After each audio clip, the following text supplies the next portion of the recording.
For 7 long years, two of Asia's biggest powers were locked in a diplomatic deep freeze. But a recent historic visit by India's Prime Minister Narendra Modi to China might just be the moment that ice finally starts to break. So let's break down what happened, why it matters, and what could come next.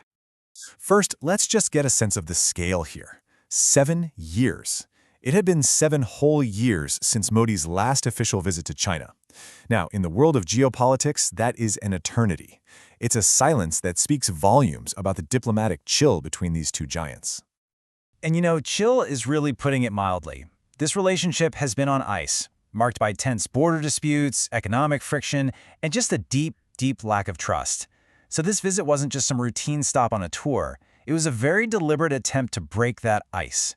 So what happens when a 7-year standoff like that finally ends? Well, the very first thing you notice is a dramatic, and I mean very deliberate change in tone.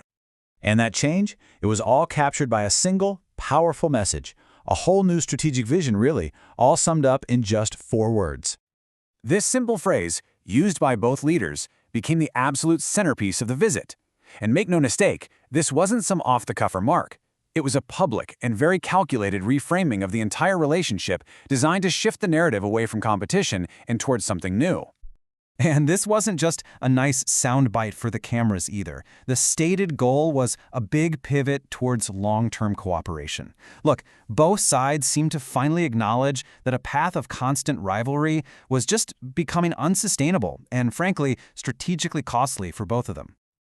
But of course, words are one thing, and actions are another. After all these years of distrust, how do you actually start rebuilding that fragile relationship? Well, the two leaders agreed on a clear step-by-step plan.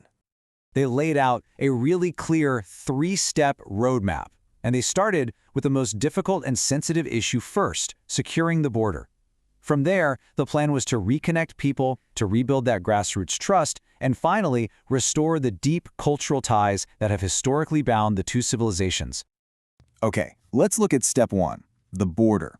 A new management framework was announced. Now, this wasn't about solving the entire dispute overnight. That's a huge task.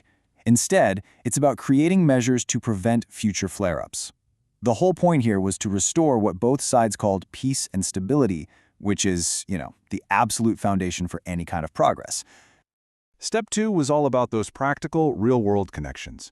After a nearly 5-year halt, direct flights are set to resume, and this is a huge, tangible step toward getting back to normal. It makes it possible again for businesses, students, and families to travel and reconnect. And finally, step 3 was a really powerful act of cultural and religious diplomacy. The Kailash Mansarovar Yatra, a sacred pilgrimage for Hindus, was reinstated. Now you have to understand, for the Indian public this is a really big deal, and it's seen as a clear signal of goodwill from Beijing. So, the big question is, why is all this happening now? The timing here is definitely not a coincidence. To understand the bigger picture, you have to look beyond just Beijing and New Delhi, because there's a much larger geopolitical game taking shape. So you've got this pressure cooker situation building up. On one side, there's the threat of significant U.S. tariffs on Indian goods, which created a real sense of economic urgency. And on the other side, you see India responding by recalibrating its foreign policy, strengthening its partnerships with regional powers like China and Russia. This move is a textbook example of a core principle in Indian foreign policy, what's called strategic autonomy. Basically, it means India is going to forge its own path, based on its own national interests, rather than being forced to pick sides in some great power competition. This meeting was a powerful assertion of that very principle. So let's boil it all down. Why does this meeting truly matter? Well, first, the renewed dialogue directly lowers the risk of dangerous military clashes along the border. That's huge. Second, in a world full of trade uncertainty, stronger economic ties with China build resilience for India. And finally, it sends a clear message to the world. India is committed to a balanced, independent foreign policy. All of this brings us to the final and maybe the most important question of all. Where does this incredibly complex relationship go from here? So what is this really? Is this a genuine, long-term reset aimed at building a lasting partnership? Or is it simply a temporary, tactical maneuver driven by short-term pressures?